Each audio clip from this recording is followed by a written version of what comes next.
राधे राधे प्यारे दोस्तों। उम्मीद है कि आप सब अच्छे होंगे। अगर आप रामायण के बारे में जानते हो तो उसमें आपने ये पढ़ा होगा या सुना होगा, श्री रामचंद्र ने इस भारत भूमि पर अवतार लिया और उन्होंने एक पत्नी व्रत धर्म का पालन किया और एक पत्नी व्रत धर्म का आदर्श स्थापित किया। यही हमारे भारत की संस्कृति और यही हमारे भारत की सभ्यता है। उन्होंने स्वयं स्वधर्म पालन करके गृहस्थ आश्रम में एक पत्नी व्रत लेके हमारे लिए यह सीख दी कि हम एक पत्नी व्रत रहें जब भी हम गृहस्थ आश्रम में रहें। पर आजकल जैसा कि आप देख सकते होंगे हमारी संस्कृति में क्या हो रहा है।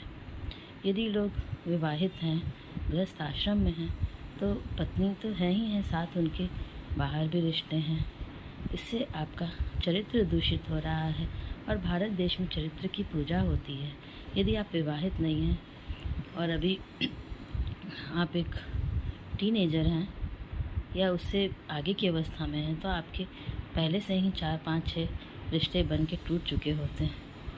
जबकि हमारी भारतीय संस्कृति में जब तक आपका विवाह ना हो, जब तक कि आप गृहस्थ में ना आए, तब तक आपको ब्रह्मचर्य से रहना चाहिए। और जब आपका विवाह हुआ तो आपको हमेशा एक पत्नी व्रत का वचन लेना चाहिए और एक पत्नी व्रत रहना चाहिए जीवन पर्यंत और उसी से निभाना चाहिए। यही हमारे भारत की सभ्यता और संस्कृति है। और यही रामायण में, जो कि एक ग्रंथ नहीं, एक काव्य नहीं है, स्वयं भगवान ने अवतार लेकर यह आदर्श स्थापित किया और हमें सिखाया है कि हमें जीवन को किस प्रकार से जीना चाहिए।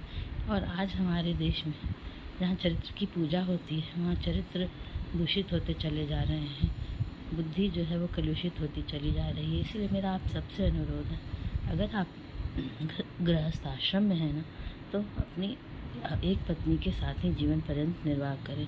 और अगर आपका अभी विवाह नहीं हुआ है ना, तो ब्रह्मचर्य से रहना सीखें।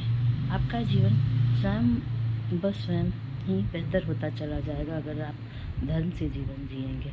धन्यवाद।